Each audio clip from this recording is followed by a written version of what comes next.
ভোটের আর মাত্র 4 মাস বাকি। দলগুলো এখন ব্যস্ত সময় কাটাচ্ছে নির্বাচনের পরিকল্পনা নিয়ে।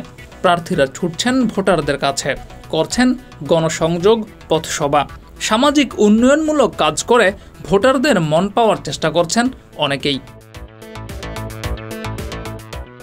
ঠিক এমন সময় বিএনপি পড়েছে বিপাকে।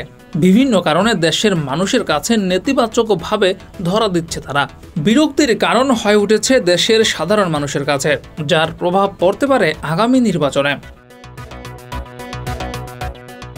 ভারতীয় গণমাধ্যম এই সময়ে বিএনপির মহাসচিব মির্জা ফখরুলের একটি সাক্ষাৎকার প্রকাশিত হয়েছে।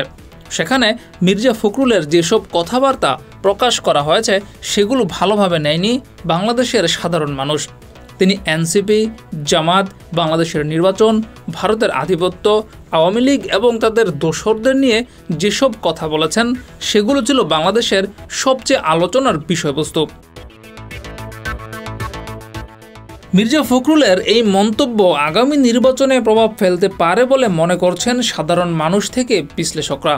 মানুষ মনে করছে মির্জা ফখরুলের বক্তব্যে স্পষ্ট প্রতীয়মান হয়েছে যে তারা ভারতকে খুশি রেখে ক্ষমতায় যেতে চায়। 5 আগস্ট বাংলাদেশের মানুষ শুধু আওয়ামী লীগের বিরুদ্ধে রাস্তায় নামেনি, সেই সঙ্গে বাংলাদেশ থেকে ভারতীয় ছায়া ছেটে ফেলার জন্যই রাস্তায় নেমেছিল।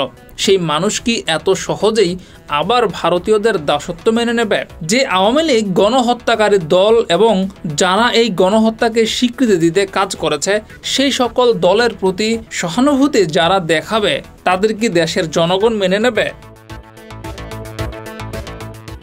মির্জা ফখরুলের এই বক্তব্য পুরো দেশে যেভাবে সমালোচিত হয়েছে তাতে এটা নিশ্চিত যে এই বক্তব্য ভোটের মাঠে প্রভাব ফেলতে পারে, এমনটাই মনে করছেন সমালোচকরা।